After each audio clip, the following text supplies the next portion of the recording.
Hi friends, आज की the Hindu की वोकैबुलरी में पहला वर्ड है कैप्साइजेस। वो यमुना में नाम डूब गई थी, उसके लिए तो बोट के डूबने के लिए जो वर्ड इंग्लिश में यूज होता है that is capsizes. So 10 killed as overcrowded boat capsizes in Yamuna. अब आप देखिए कि यहाँ पे जो हेडलाइंस होती है उनमें हम लोग ग्रामर के रूल्स को थोड़ा चेंज कर देते हैं। वैसे यमुना के लिए जब यूज करेंगे तो द लगाएंगे, आपने ग्रामर में पढ़ा होगा द यमुना होना चाहिए। लेकिन आप कभी भी देखिएगा कि न्यूज़पेपर की हेडलाइंस में मोस्टली हम द को ओमिट कर देते हैं। This is a very important rule of grammar. तो ग्रामर तो आज मुझे नहीं पढ़ानी है। सेकेंड वर्ड इसमें दे रखा है अखबार में, supreme court shocked over diabolic assault on child in UP. Diabolic का मतलब होता है बहुत ही ज्यादा राक्षसी रूप किसी का, या बहुत ही खराब, विलनस, बहुत नेगेटिव। तो डायबॉलिक का मतलब होता है खतरनाक, एक तरह से आप ले सकते हो इसको, ठीक है। फिर उसके बाद में एक वर्ड आ रहा है थर्ड पेज पे, appalling. UP police conduct in aftermath of rape of child appalling, inverted commas में, से सुप्रीम कोर्ट। अपैलिंग का मतलब होता है डिस्ट्रैक्टिंग। अट्रैक्टिव का बिल्कुल ऑपोजिट होता है। इसका मतलब है कि कोई भी उसको देख करके सन्न रह जाए और बहुत ज्यादा स्तब्ध रह जाए, तब ये वर्ड यूज किया जाता है, अपैलिंग। I appalled, I was appalled, ऐसे करके हम यूज करते हैं। फिर हो गया इसमें आपके पास हेडलाइंस ही पढ़ रहा हूं मैं। हेडलाइंस में कोई और अच्छा वर्ड इसमें नहीं है। एडिटोरियल के अंदर दिनेश एब्रॉल का लिखा हुआ एन ऑल्टरनेटिव टू विकसित भारत शिक्षा अधिष्ठान बिल, इसमें उन्होंने एक अच्छा वर्ड यूज किया है, दैट इज एनविसेज। ये एनविसेज का मतलब होता है किसी चीज को सोच के चलना, किसी प्रारूप के बारे में सोच लेना।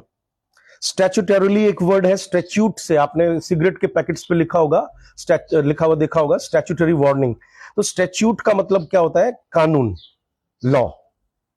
हालांकि there is a difference between law and statute. तो जो विधान बनाते हैं उसको शुद्ध हिंदी में विधान बोला जाता है। आप इसको सर्च जरूर कीजिएगा कॉपी में लिखने से पहले। फिर एक वर्ड दे रखा है इन्होंने बीच में, एक्सप्लिसिटली। कुछ स्टूडेंट्स को ये वर्ड नहीं आता इसलिए मैं बता रहा हूं।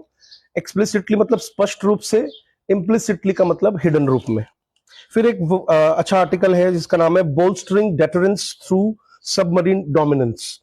तो बोल्स्टरिंग का मतलब, the word bolstering has come from the word bolster. Bolster का मतलब तकिया, जिसमें हम आराम से अपनी पीठ टिका सकते हैं, तो सपोर्ट करने को बोल्स्टरिंग बोलते हैं।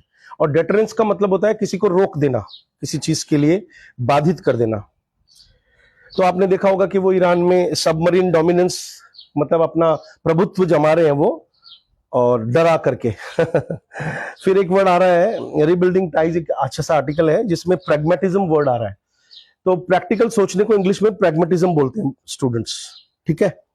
फिर एक अच्छा आर्टिकल है, in Assam first evicted now erased. तो एविक्टेड का मतलब होता है निकाल देना, यानी कि उनके पहचान पत्रों में से पहले उनके नाम निकाल दिए गए होंगे, एविक्ट कर दिया होगा और बाद में उनको इरेज कर। उसके बाद है मार्जिनलाइज्ड, एक वर्ड दे रखा है, जो लोग मुख्य धारा से छूट जाते हैं पीछे, उनको या पिछड़े लोगों को मार्जिनलाइज्ड बोला जाता है, ठीक है। मार्जिन से ये वर्ड आया है।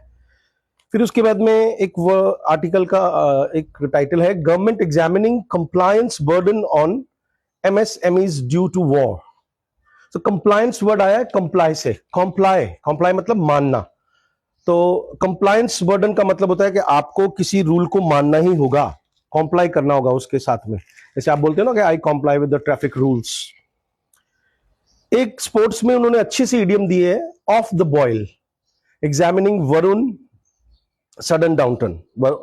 तो ऑफ द बॉयल का मतलब होता है कोई खिलाड़ी जो अब उतना अच्छा परफॉर्म ना कर रहा हो, मतलब उसमें वो उबाल नहीं रहा हो,